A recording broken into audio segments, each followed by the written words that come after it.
بسم اللہ الرحمن الرحیم افمن هذا الحدیث تعجبون وتضحكون ولا تبكون وأنتم سامدون۔ تو کیا تم اس کلام کے بارے میں تعجب کا شکار ہو اور ہنستے ہو اور روتے نہیں ہو جب کہ تم لغویات میں مگن ہو۔ آیت نمبر 59 کے الفاظ کے معانی گزشتہ درس میں بیان ہو چکے۔ آیت نمبر 60 کے الفاظ کے معانی کی طرف توجہ فرمائیں۔ پہلا حرف ہے واو یعنی اور، تضحکون تم ہنستے ہو۔ تضحکون چند آیات پہلے بھی اس لفظ سے ملتا جلتا لفظ وَأَنَّهُ هُوَ أَضْحَكَ وَأَبْكَى، ہنسنا وہی ہے کہ جو ہنساتا ہے اور وہی ہے کہ جو رلاتا ہے۔ تو وہاں پر ہم نے ہنسنے کا اس تضحکون کہ جس کے بنیادی حروف ضاد، توجہ فرمائیے، ضاد، حا اور کاف ہیں، اسی سے لفظ اضحکا تھا اور اسی ضاد، حا اور کاف سے یہ لفظ تضحکون ہے۔ اس کے معنی ہم نے بیان کیے تھے، ایک دفعہ مختصر تکرار کرتے ہیں۔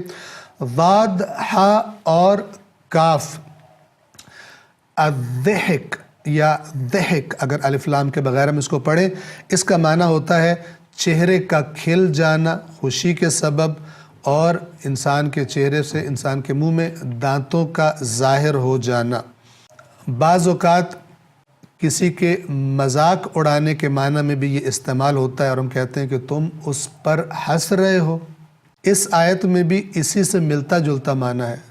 افمن ھذا الحدیث تعجبون، تم اس حدیث کے بارے میں تعجب کا شکار ہو، اس قرآن، اس کلام کے بارے میں۔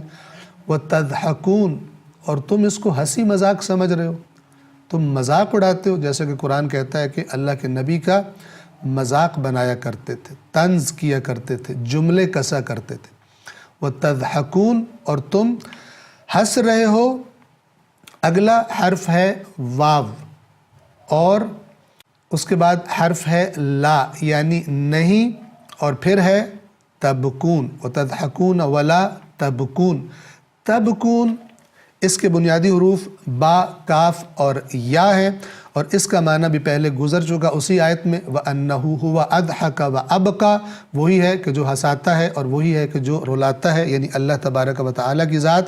جس طرح با، کاف اور یا سے ابکا تھا، اسی طرح با، کاف اور یا سے یہ لفظ تبکون ہے، جس کا معنی ہے تم روتے ہو۔ با، کاف اور یا سے لفظ بکا بنتا ہے، جس کا معنی ہے رونا یا غم کی وجہ سے آنسو بہانا۔ توجہ فرمائیے، تبکون اسی با، کاف اور یا سے ہے، اور تبکون کا معنی ہے تم روتے ہو۔ جب اس سے پہلے لا آیا جس کا معنی نہیں ہے تو کیا معنی بن گیا؟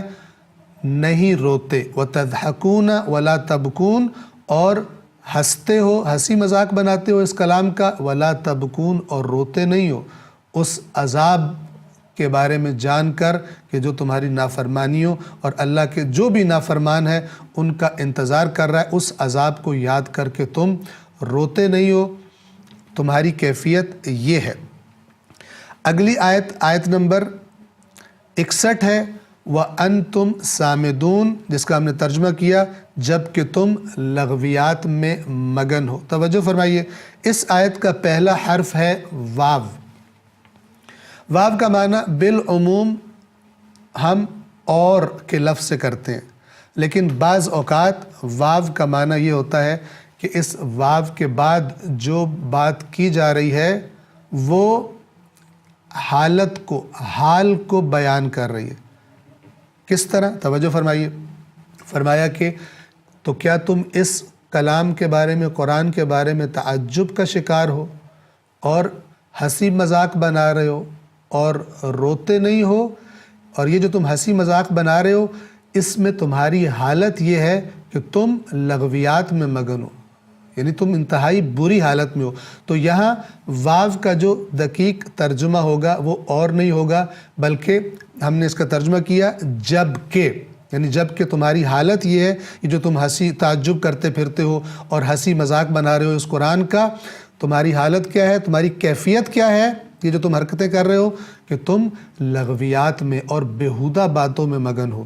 یہ قرآن، اس پہ تعجب نہ کرو، اس کی نصیحت کو غور سے سنو اور پھر اس کو اپنا لو، اس پر عمل کرو۔ یہ مذاق کی بات نہیں ہے جس کو تم مذاق بنا رہے ہو، جس پر تم طنز کر رہے ہو، جس کو تم کبھی جادو کہتے ہو، جس کو کبھی تم شاعری کہتے ہو، بلکہ اس قرآن کریم کو سنجیدگی کے ساتھ دیکھو اور اس پر غور کرو اور اس کو اپنا لو۔ پس واو کا معنی یہاں پر ہم نے کیا جب کہ، انتم یعنی تم لوگ، انتم انتا عربی زبان میں کہتے ہیں ایک شخص کو جس سے بات کی جا رہی ہو، انتا یعنی تو، انتم یعنی تم سب۔ اگلا لفظ ہے سامدون۔ توجہ فرمائیں، سامدون کے بنیادی حروف ہیں سین، میم اور دال۔ اس لفظ کے جو بنیادی معنی ہیں وہ ہے تکبر کی وجہ سے سر کو اٹھائے رکھنا، یعنی سر کو ادھر ادھر ہی نہیں کرنا۔ بعض دفعہ جو انتہائی زیادہ تکبر کا شکار ہو جاتے ہیں، آپ نے دیکھا ہوگا کہ ان کی گردنیں ایسی اکڑی ہوتی ہیں اپنے مال پر یا اپنے کسی دنیاوی عہدے پر، اس قدر ان کو تکبر ہو جاتا ہے کہ ان کی گردنیں ہلتی نہیں ہیں اکڑ کی وجہ سے، ان کی آنکھیں نیچے نہیں آتی، دوسروں کو گھٹیا سمجھ رہے ہوتے ہیں، اپنے آپ کو کوئی بہت بڑی چیز سمجھ رہے ہوتے ہیں۔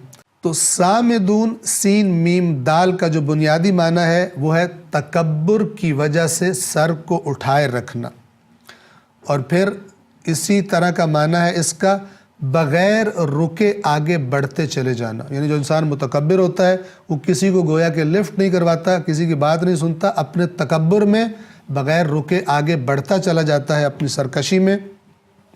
اور اسی معنی کو ذہن میں رکھتے ہوئے توجہ فرمائیں، اس کا معنی ایک اور بنے گا اس سے ملتا جلتا، اور وہ کیا ہے کہ لغویات یعنی بیہودہ باتوں میں اس قدر مگن ہو جائے انسان کہ بغیر رکے اسی لغویات میں آگے بڑھتا رہے، اسی میں مگن رہے اور اپنے فرائض سے غفلت برتے، جو اللہ تبارک و تعالیٰ کی طرف سے مثلا اس پر فرائض عائد ہوتے ہیں، اس پر ذمہ داریاں عائد ہوتی ہیں، ان سے بالکل غافل ہو جائے۔ وَأَنْتُمْ سَامِدُونَ، جبکہ تم لغویات میں مگن ہو اور اسی غلط رستے پر آگے بڑھتے چلے جا رہے ہو، آگے دوڑتے چلے جا رہے ہو، قرآن کا تم مذاق بنا رہے ہو، قرآن کریم کے بارے میں تم تعجب کا شکار ہو۔